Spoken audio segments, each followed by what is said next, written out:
everyone else. So yeah, definitely appreciate it if you guys do that. You guys wanna venture a prediction for this one? I'll go with 2-0 for Nip. I know the Epsilon played really well to beat Cloud9, but that was on Inferno. Inferno's taken out. So, and we've seen Nip play Dust 2. They did that very well.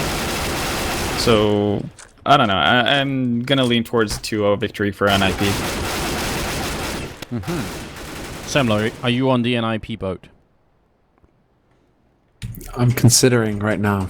You're weighing your options. I'm weighing my options. This is always tough for you, you know, because if you go with the Swedes, you're betraying the French. And if I go with the French, I'm clearly biased, right? Yeah, I mean, you're screwed either way, right? Just say that the best team will win. In all likelihood, no. We're not going to put it that way. I mean, well, basically, like NIP should be the ones to be able to walk out of this ahead. Don't think the ultra aggression that we saw from Epsilon, that worked so well versus Cloud9 will work as well versus NIP. Dust 2, bit more of an interesting map. Nip seemed to be pretty stable on it, especially with the addition of Michael Lilly. He had a really high impact in the game versus Planiki, so I'm thinking NIP are looking pretty good on this map, so I think they should be able to pick up the first map here. And then Cash, we do know that Epsilon have experience on it, but again, NIP are quite good on the map, so I'm thinking NIP 2-0. I wouldn't say that's too much of a stretch. Wait, what's the final map? Is it Overpass? Yeah. Yeah. And that's... I would also put NIP ahead on Overpass as well. I might put NIP ahead on Overpass just a little bit. Mostly because I have no idea how Epsilon play that map, actually. But I would say there's a decent chance Epsilon could beat NIP on Cash, maybe. Just because I then generally distrust Nip playing that map. But they do have Michael Lilly now, so they could decide to just put him mid and lock it down, or try and keep it guessing. It's like the bit of the JW style where you never really know where he's going to be on the map. You could do that potentially with Michael Lilly now. It's true. Plus, I mean, what do you think, Ben? How much of what we know about NIP goes out the window when it comes to making predictions, just from them adding a new member? Do we have to discard everything, or can we still try and use what we already know about them a little bit? You can still use what you already know, because you still have 4 of the same members who have proved time and time again that they belong in the top tier of CS. So you can definitely base your prediction off of that. But obviously, there's going to be tiny differences. They might be stronger at some points. They might be weaker at some points. And on a map like Cash, I think they might be stronger because Michael Ella is an exceptional opper. So having him, like you said, playing kind of the JW role, being unpredictable, you have the opportunity to basically pick quick pickoffs with ops anywhere on that map. If you get a good spawn for it, you can go towards A and get a quick pick on the A storage on the CD side. Same thing with the B towards the B bomb side. You can hold off mid as well, covering that boost area or basically shutting down people trying to come out from the garage. So a lot of ways you can play with it, and I think NIP are more versatile now after the change they made with Michael Ella coming into the team. I think that's definitely something that you have to look for. So you can definitely see more variations and different setups and them playing, I guess, more similar to what we saw at the beginning of CSGO with them having a very loose play style. That'd be very interesting. It seems to be one that's become super popular amongst like a lot of the other teams that are actually really good right now. Is play maybe like you said, a little bit more loosely, a little bit less strictly, as it were. Yeah, because that's actually one of the things that we were initially sort of impressed about with Very Games, is that it seemed like Existence had a lot of micromanagement control over what each individual player worked, and it seemed to work for quite a while. But it seemed like even now, Titan and some of the other teams try and let their players make more individual decisions and stuff like that. Yeah, it's definitely steering more and more towards that, but I think still you need to keep the tactical aspect in mind. You can't really become a top team with nothing but individual skill. So, yeah, even though it's letting... Yeah, health mix, that's the optimal thing. You don't want to restrict or harness your players too much, and you don't want to... Can I ask a different question then? Yeah. Could it be the case that we're simply just lacking...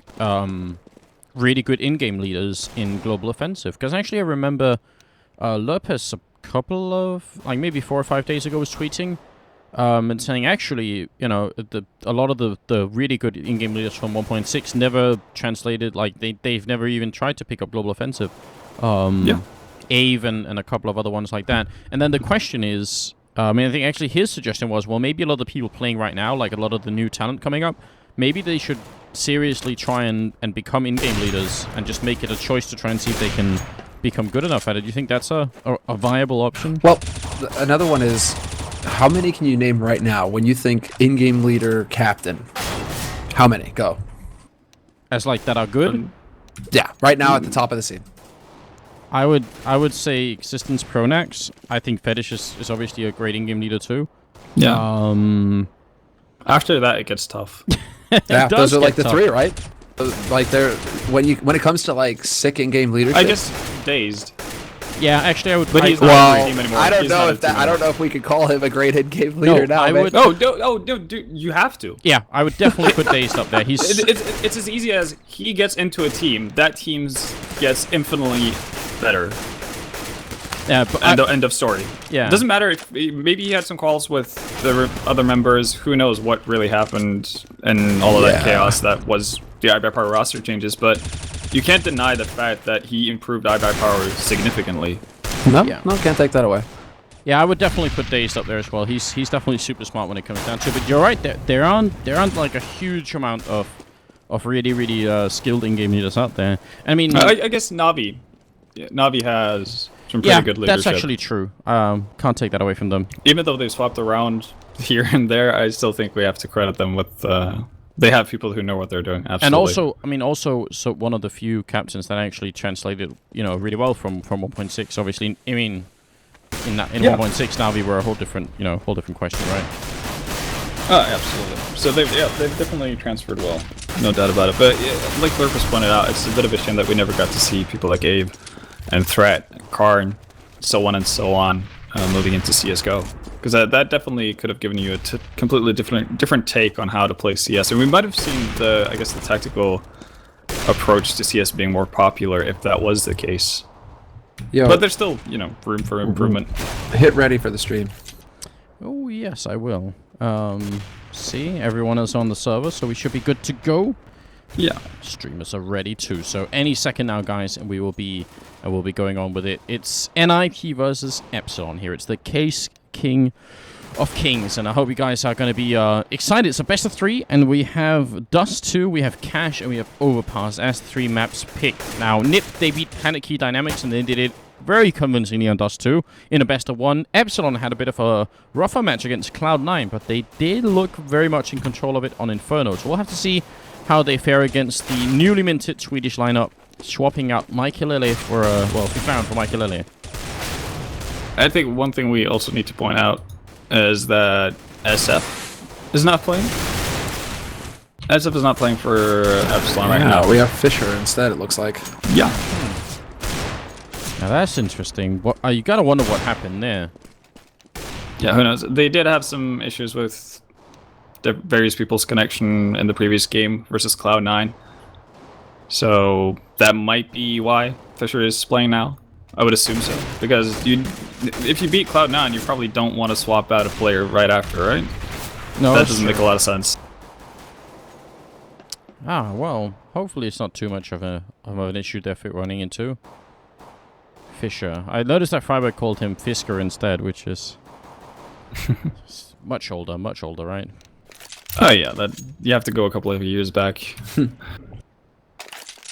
But it looks like we're live with a knife. So this, again, I don't think it's going to mean the world here. Actually, who gets to start on it? Who gets to start on which side? CT, T side, NIP clearly confident on both. So this is going to come down to Epsilon winning the knife so that they can choose which side they want to actually get a good start on. We shall find out, and maybe we get to learn. I mean, we saw a bunch of action from NIP on the CT side, and we never really got to see much of them from the terrorist side. So I mean, I'm kind of hoping they get to start terrorist just so we can at least do that. And then I want to see if Epsilon are going to be playing as as well coordinated as they were on Inferno, because they had a lot of cool stuff going on Inferno, both on the aim side, but also a couple of tricks with the Molotov. So we'll see if they're going to be able to do something like that. It does kind of feel like NIP, they are going to end up winning it. And again, I actually think against Planet Key was Michael Lily stabbing 4 people. This time it's 3. So if nothing else, you know, they can count on him to stab people. That's good. It's never a bad thing. So, not surprisingly, again, Nip decided to start on the CT side. And I think it's more up to Epsilon to see if they can do something different from what Planet Key did. Because there's no reason for NIP to change whatever they tried out versus in the first game versus the German team, because that worked out very well for them. I'm curious to see if we're going to see some double off play actually between Forrest and Michael Lily. It's going to be a bit of touch and go here. We did see a tiny bit of it. Obviously, NIP were doing pretty well with whatever they were doing in the first game, so I wouldn't be too surprised if we saw that being pulled out, regardless if they're ahead or if they're struggling. Apparently, regarding SF, it was SF just really needed to go, apparently. So they brought in Fisher as a stand-in because SF couldn't actually be here for this match. Oh, so hopefully just putting nothing that serious on his part. Hopefully nothing serious. Alright, but it looks like NIP are starting us off with a tower here at mid to cover the doors. Smoke goes down to block off those doors, so the element of surprise will be maintained here for the Swedes. At Epsilon, currently poking about. Nothing really going on too much apart from them just holding angles. Get right, really close to short right now. If he gets the right timing, he might be able to do it. He spots the face of Uzi, and Get right just clicks him away. He even took like a double take.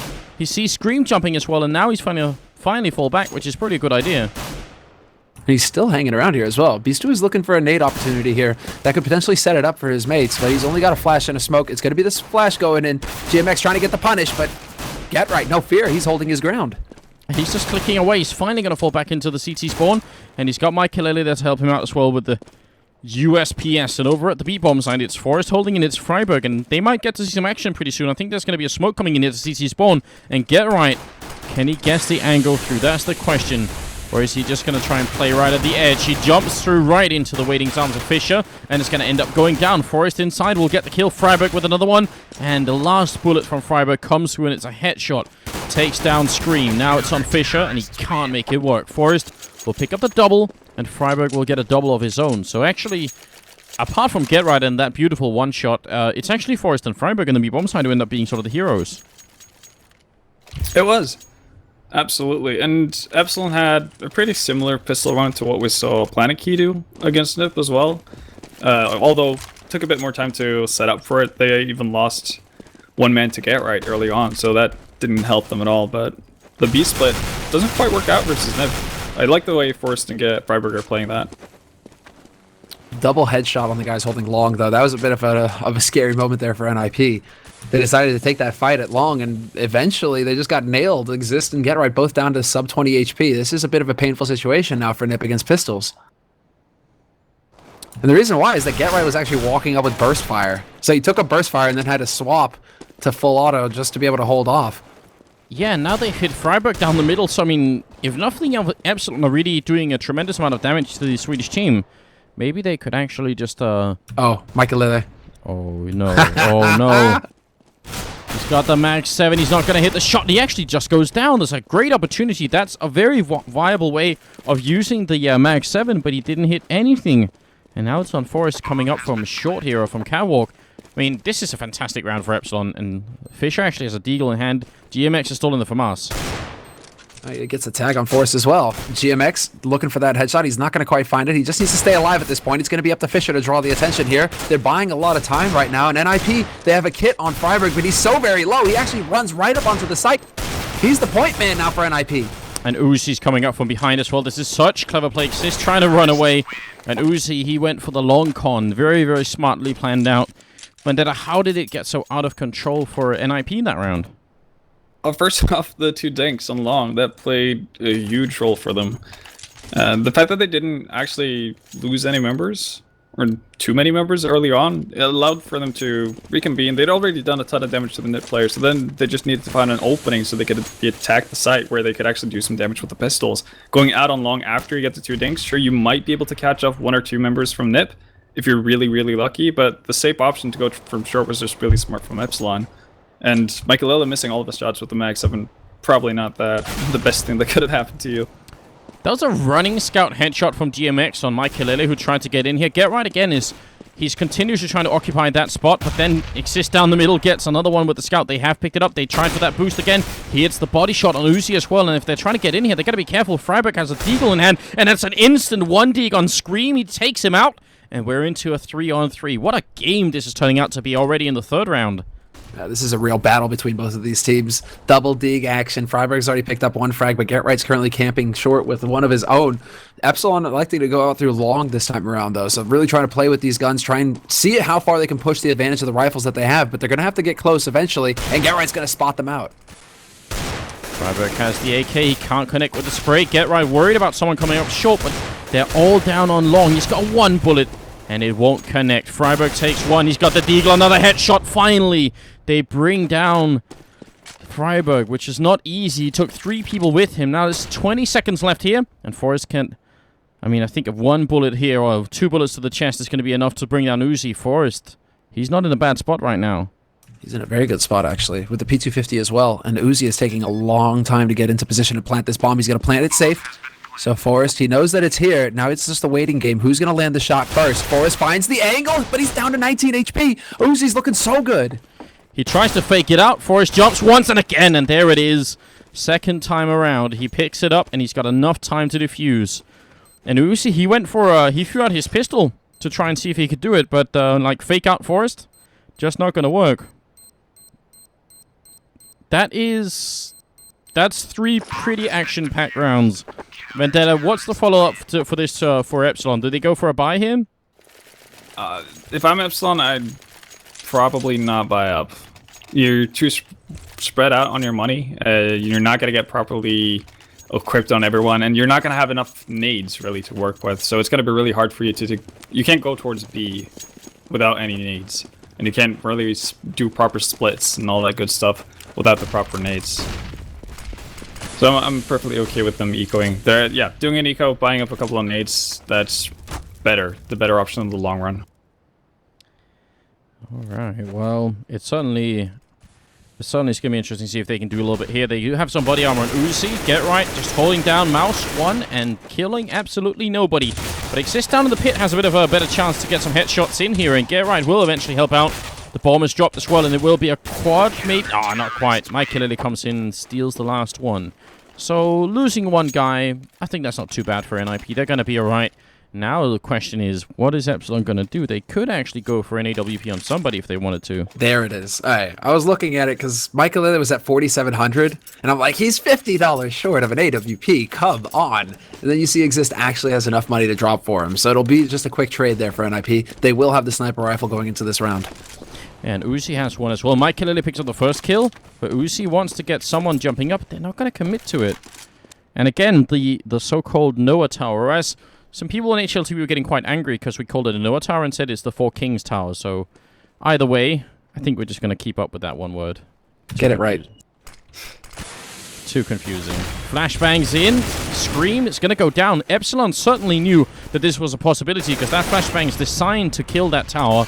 But it doesn't work out. Get Right goes down to Beast to Fly, and it's a 3-on-4 here. Not the best position for Epsilon, but not unwinnable. I think they need to get Uzi in a position where you can potentially pick people off. Probably the best place to go right now, or the easiest place to find a potential pickoff is short, but you have Maikelele there posted up with an op, so it's going to be a tough peak for him. Yeah, that was definitely a tough peak. He got shot in the face. Beast do Fly and Fisher. If they can actually... Oh, Maikelele is down in CT spawn. They could walk right in and put the bomb down. They even have a smoke and a Molotov to try and keep NIP just a little bit away so they don't get killed planting. They obviously can't know this, but if they get up here, it's actually maybe a bit of a lapse for NIP's point of view, because 2-on-4, you kind of want to deny the T's the chance to get the bomb down, right?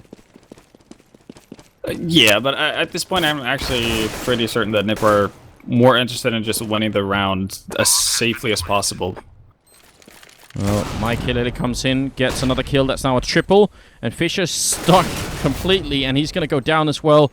Ends up being sort of tossed over the back of the wall here. And Maikelele picks up 4 kills with the AWP, taking no damage at all. Pretty good hold from NIP's side. Maikelele doing a good job. First getting the entry onto, I think it was GMX, who fell for Epsilon at the beginning of the round. So yeah, he's just doing a really solid job with that op. And it's going to be tough for Epsilon to do anything about it as well, because he's able to actually hit those shots, standing in that Fox position on short. And I was actually surprised to see Uzi taking that peek on short without having Fisher flash him out, or flash for him. I'm wondering if it's miscommunication. I mean, we can't forget that Fisher is also standing in for SF right now. So maybe there's going to be some need to work on that a little bit here, but it's going to be a very quick push out through mid doors right now. That's going to open it up for Exist, however, who's holding from CT, and he's going to block off Epsilon. Epsilon just need to try and run and gun him down. Yeah, and they actually smoked him off, and he still just found the right timing. Yeah, Molotov from Forest going off as well. They're just keeping them out at the moment, and while they're being kept out of the bomb site, they're getting wrapped around from T-spawn and middle. Things are looking tricky here for Epsilon, though Beast2Fly actually hiding in the corner is going to take down Forest. But does he realize Freiburg is in here? Not in time. I really enjoy how NIP actually play this. Whenever there's a B split, they have one smoke at any given time to smoke off the entrance to the double doors on B. And it just halts everything the opponents are trying to do, because obviously they don't want to be stuck in mid. They don't want to get sandwiched like that. So with NIP smoking that off, they basically only have window as a viable option to go through, and you can't fit 4 people through that at once. It's just going to be the easiest pickoffs for Freiburg and Forest ever. Well, how do you feel about the fact that we're right now watching an NIP team who's actually winning, well, 5 rounds here in a row, and Forest and GetRight are 3 kills each, meaning they're not really the top contributors, not even close. That's definitely rare for NIP, isn't it? It is rare. Well, go ahead, Evan. No, it's rare, but I guess in the first game we saw Planiki refuse to go long, so GetRight can do all that much, and now you see, as soon as someone starts lurking over towards long, Michael is there to kind of steal away GetRight's potential frag. Well, Michael, we can't forget that Michael has to have a strong start here, guys. So, you know, maybe it's collusion. Maybe NIP, you know, they're working together to get him a good, strong start. I'm thinking that's what's happening here. I'm sure he could find his frags, regardless. That's how Mike Lily actually gets off the team. GetRight's just like, I'm just not getting enough kills here, man. You know, I need to more. go.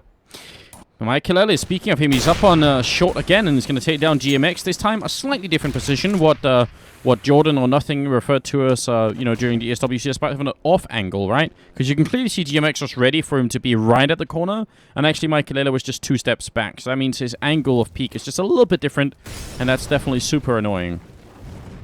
It's certainly going to come back to haunt them now, because Epsilon are down 2 guys. Michael Lele picks up another frag. That's 3 for him. He eventually gets out of there, only to take a bullet to the face. What? Luckily, his mates, GetRight in particular, are there to plug the gap, but that was really nicely done there by NIP. Did you catch that spray vendetta?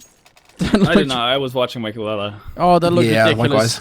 That was like a true GetRight type spray where he's just aiming basically down towards CT spawn, and just like the recoil is going to bring it up, and then the last 2 or 3 bullets, he just downs both of them. Just perfect timing there. Well, that's going to make it 6-1, and NIP off to an incredibly strong start here on this map. And currently, Epsilon, I mean, they are able to, now because they've lost so many rounds in a row, basically, they're able to continue to buy. It's just looking really tough for them to find a way in. Everywhere they go, they're running into Exist, who sprays them down through smoke. They're running into Michael Lily with his AWP. Where do they decide to go now? Just straight B-rush from Upper Dark. Let's go ahead and have some fun with Forest. I mean, he doesn't have that many frags, guys. Let's go ahead and give him a hand over there. You know you're desperate when you're thinking, oh, this guy, we should go towards Forest. I don't think anyone has ever said that in their lives. No, probably not, right? That's kind of rare. I mean, that not be the best idea. I mean, you never know if Forest is actually going to kick it into high gear once people start being on his side of the map, like you were pointing out earlier. He hasn't seen too much action. About 45 seconds left as Epsilon are making their way up towards the A bomb site here on Catwalk. And they've left one guy, which is Fisher, down here, sort of mentally playing it out with GetRight on either side of the double doors. But a lot of this is still going to come down to Mike Lele, who's taken up a 3rd place here where they haven't seen him before. He's going to re-peek, and he spots a lot of people flashed in as well. He picks up the 1st kill and goes for a little bit more. It's going to be a double. Can we get a triple? No. Finally, Screen comes in to shut him down. But it might be too late. Yeah, looking at GetRight here, but he's moving his way up along. Freiburg is just going to jump straight up onto that site, and Freiburg and Forest will split it up. Forest actually getting that frag after all in the end. That looked a little bit scary there for Michael Lillard, though, initially, because he missed that opening shot. One thing that was really nice is that Epsilon tried to fake out Nip. They threw a flash in upper dark. That prompted Force to throw a lot of nades towards B, but Nip didn't rotate. They did not move a muscle. They just sat and waited until they saw somebody from Epsilon. So good patience there by the Swedes to really just, keep their cool on the CT. And one thing that's making it so hard for Epsilon to actually figure out a good way to attack any of the bomb sites is the fact that, as you mentioned, this is the third different position Michael is at. Yeah. Initially at the, for a round. So he's just making it impossible for Epsilon to know where they're going to face that up. And now we saw him pushing into mid. Yeah, nice flash there by Epsilon, though, to make sure, before they peaked from lower dark. They are being a bit thorough here, the Frenchmen. Making sure that they're not just going to give away frags. But still, yeah, Michael making life interesting for him, that's for sure. He's still waiting down here. In fact, he's going to spot the bomb right there. Look, he knows someone's going to come and pick it up. That was almost Epsilon baiting themselves by dropping the bomb, and he's just going to keep covering it. Michael just doesn't care at this point. Where do they go? What do they do? I'm not sure there's a really good answer to this right here. They're finally going to be able to get the bomb back, but they already lost one guy, and they already lost a lot of time as well. 40 seconds, and they are going to currently push up towards short. Bomb still waiting in middle, so they could end up jumping down CT spawn if they really wanted to. They're going to get the kill on Michael, and that is a good start.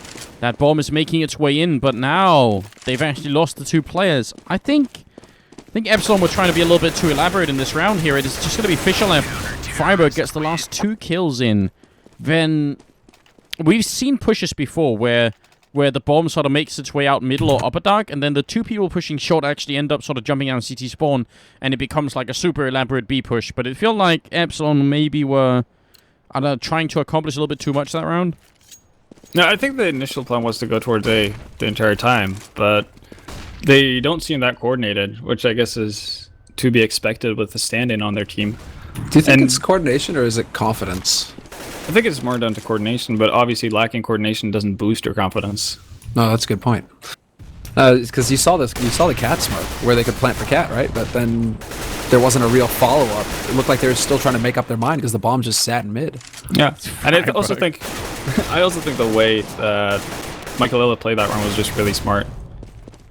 As soon as he loses control over the bomb, or loses sight of the bomb, after constantly re-peeking in mid, he makes the rotation over towards A. And it basically allows NIP to still play 2 people towards B.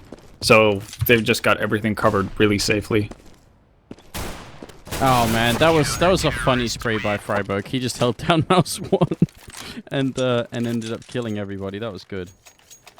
Once they realize, man, that's the thing. If Get Right, Freiburg even exist, if they're starting to get the spray under control again, that's a glimmer of the old Nip coming back here, man. That little twinkle in Get Right's eye. We're gonna have to see if they can land some more.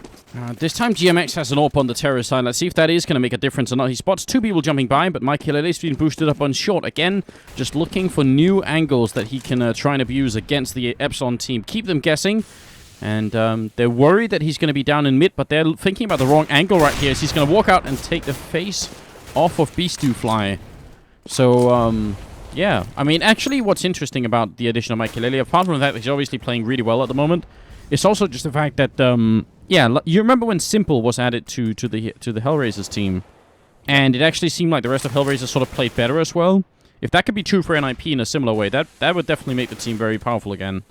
Yeah, now the question is, how long does that last? Because for Hellraisers is about a month, right? Where they were really looking good. Is the timing just right for NIP now that Mike Hileli's joined? Are they going to get that month? Be the perfect month to do it, without a doubt. Mike Hileli gets around the corner. Uzi goes down as well, and we're looking at a triple kill here from the newly minted NIP member. Definitely doing a fine job. 9-1 is the scoreline. He gets a headshot on GMX, just flicks it in. He won't get the ace because Get Right wants to be part of the party as well, but Mike Hileli is still at 15, 1 and 6.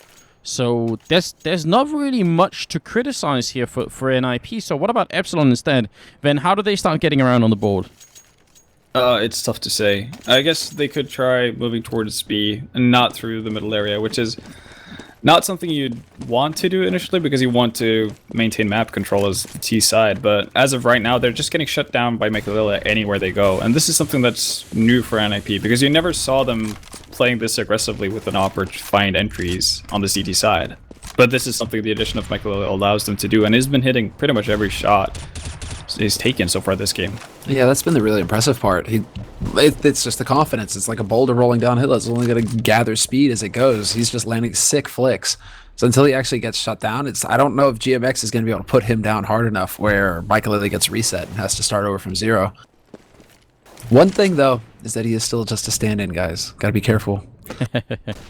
That's true. That's true. He's on trial. And if he The keeps trial this period. up, yeah, if he keeps this up, I'm guessing it's going to be all right. Michael, though, we're going to have to look at him again because he's going to be the center of focus if they actually end up going up on short. And again, he's covering definitely an off angle here as well. Just wondering if they're going to be able to predict it. Flashbang goes in. He just peeks down for a little bit, and Scream runs in with the AK. You could almost see the determination in his eyes. Get Right's going to go down as well to Fisher. That's a good way of opening a bomb site. Yeah, and it's actually really similar to how the round that Planiki got, the one buy round they got, played out. True, actually. Yeah, Michael Lily and Get Right both taken out pretty much instantly at the same time. So that's looking really good. NIP have so much money, though, they don't know what to do with it. So no reason for them to back off or play this safe. If they can get guns off of Epsilon, that would actually be much better for them. All right, Scream landing some beautiful headshots as we kind of expect. But it might not be enough because that round, I mean, it didn't only work because of it. But imagine if Michael had been holding up at his normal position up here on Catwalk where he can fall down in CT spawn. Epsilon might have lost a member before they even got to execute that. And obviously, apart from Scream heading the headshot, it was the flashbang over to fold Michael out of the position that sort of really gave Scream the opening too. GMX is waiting back here, and he's actually got a leg Freiburg jumping by, so that's pretty good. That's a nice start for Epsilon. Doing some damage to the NIP members, but the true buy rounds we've seen NIP lose over these two games is basically they're stacked towards B. And I think it's partly because NIP basically have noticed that Epsilon have only gone working towards the middle area and towards A for the entire game, and none of that's been working, so maybe they're going to try to do something different, and that's why they're stacking up towards the B bomb site. But Epsilon seem really content with just pressuring that catwalk area. Yeah, and, once again, look, the bomb. They've got guys up there right now. Are they going to try and change it up and take it out long this time, though? I like this swap up, though, because they probably noticed over the course of the rounds that it's only at the beginning of the rounds where GetRight actually has anyone around him to help him out. And the later out in the round it goes, the more alone he's left. So this is a smart decision from Epsilon, but unfortunately for them, they're going to run into Michaelela. Yeah, right at the edge. He misses the first shot. They might be able to overpower him, but he gets a kill. And then the smoke goes off. Get right there to the butt. And Michael, instead of falling back, he charges through the smoke. This is madness. He's going to miss the shot, and he does go down. But it might have been too late here for Epsilon anyway. It's GMX and Uzi left. And, yeah, they got control along. But if Breaky was here, he would have asked at what cost. Because this is definitely not going to be fun for them. Now, 1-on-3. He's got 8 seconds left, and coming up from behind is Freiburg. So, maybe initially a good idea for Epsilon, but I mean, they would have had to have killed Michaelele almost instantly for that to work out. Yeah, it's unfortunate. It's the one round where GetRight and Michaelele actually have swapped out position and going later into the round. And it seems like Epsilon can't escape Michaelele. He's just everywhere. Everywhere they go, and even with some really sick reaction play as well. Like, he sees that smoke going down, he knows he's about to get overrun. What does he do? He doesn't try and fall back to the side or to cross where he would just get picked off easily. He runs into the smoke. So, I mean, using the smoke to his advantage to stay alive as long as possible. Michaelele, he's playing just really sick CS right now. I mean, the fact that he runs close actually works on a couple of different, levels as well, because if they were trying to guess the angle shooting through, they definitely wouldn't be shooting at the wall right next to them, right? They'd be shooting much further up, so, I mean, I think the fact that he actually kept going was maybe a little bit too brave, but if he had hidden right in the smoke, that would have been really fun as well. Either way, he's doing a fine job at the moment, so is NIP in general here. 11-2. I have to see if Epsilon can bring it back here and make it a little bit more interesting for themselves and pick up the last 2 rounds. Well, it looks like once again Epsilon are gathering up for an A split. Bomb is waiting on Cat. They're going to go. Speed up for this Michaelele. Going to land the first shot. Gets the second shot. Let's see the third. No, not going to hit the third, but now he has to rotate around. He's going to look towards long now to help out his mate Get Right, who's alive in the pit. Get Right, though, he scoffs at help. He doesn't need it. No, well, I say that, and then I curse him. Unless he could have somehow, you know, jumped in front of the grenade, maybe. Oh, Scream! Such precision. It is always such a pleasure to watch the Belgian rifler play like that. But it isn't enough. I mean, his ability to land those shots is just not enough to overpower what NIP are throwing at them here. And yeah, Michael Lily giving a little bit of credit to Adil. It's going to be the 15th round now. Scream. Habibi. Well, now, yeah, it's the 15th round in Epsilon. They have to eco pretty much. It's going to be a force buy with pistols and flashes. This is going to be brutal, and it's going to be just straight pressure here out onto long. Exist already starting off strong. Habibi. I hear that on Mo's stream all the time. I don't know why. It's Mo's love, man. Mo's life. Oh, yes. Freiburg waiting in the middle with an AK. It's the 15th round, and Epsilon really only have pistols. And it's going to be Forrest peeking out to take down Beastie flying. Uzi's going to be dropped, so Forrest gets a bit of action in the end. Doesn't it? And not really a lot happening on the B side of the map for these first 15 rounds for Forrest, unfortunately. But for NIP, it's even better than it was against Planet Key. How so? It's the same results. Oh, does Habibi mean my dear? No, I thought it was my love. My love? Alright, I'm learning stuff. Good. Just saying. That's a good phrase to know, I feel like. In any case, it seems like Nip are going heavily towards B here with the Glock train. Unfortunately for them, Epsilon stacked up with 3 players here. Yeah, and GMX found a sick opening. Scream will follow up with another headshot as well, and it's going to be, well, it's going to be down to get Ryan Freiburg, I was going to say, but they get shot down really quickly, so a really, really well-handled round from Epsilon, and Vendetta, they weren't even in the bomb site. They were up in the window, they were at the doors, but there was nobody covering inside. That seems almost counterintuitive. It seems like, you know, when you have nobody on the bomb site, you should lose the bomb site. Yeah, unless you hit shots like GMX did. So that kind of stopped everything in the tracks for NIP, and I'm actually kind of surprised that NIP followed through with that, because they had Freiburg pushing down the middle area initially, so I would have assumed that he spotted how many crossed over, and then given the info, you know, relayed that info to NIP and say, you know, there's 3 guys who have crossed over towards B, you know, hold off, don't go in there. Didn't happen though, and just pretty easy pistol round for Epsilon. Man, Michaelele and Scream having a headshot battle as well right now at mid. Bit of the peekaboo moment. Michaelele not able to land any shots though, so it's going to be Epsilon getting out of this pretty much scot-free. They have a pretty decent setup over here on A as well. Nip gathering up for the rush, so it's going to come down to Beastufli and GMX to stack it here to stop this push-up cat, but instant headshot on Beastufli, and GMX gets taken out as well. This is not looking good here for Epsilon. Oh my god, and this is almost what happened to Planet Key as well. Just when you thought they had some sort of opening to maybe get, you know, a slightly better scoreline on, Michaelele is hiding right here, ready for Uzi. Does almost take him down. Look how low they are. Massive health advantage right now for NIP and Fisher. 1-on-3 clutch. I think he'd rather run away. And NIP, they're heartless, man. Yeah, it feels like we're watching NIP versus Planet Key all over again. Yeah. A lot of the rounds are playing out the same way as well. It's odd. Yeah. Again, just a completely standard execute from Nip towards that A bomb site, but they just land their shots, and Epsilon not that lucky. Then again, it is kind of hard to stop 5 people running at you with CZs, yeah. Does anyone want to guess what Scream's headshot percentage was at the end of the first half? No clue. 87%. That seems about his usual frags, average. Though. He's got 9 frags, though. I mean, 87%. That's still pretty 9 good. frags. That still means you basically, like, 8 out of 9 shots, you just hit headshots. How many frags would he have if he sprayed, Anders? They wouldn't be as beautiful, Semler. You know, sometimes... Are you talking... It's quality versus quantity? Is that it? Yeah, sometimes the aesthetic, it really matters.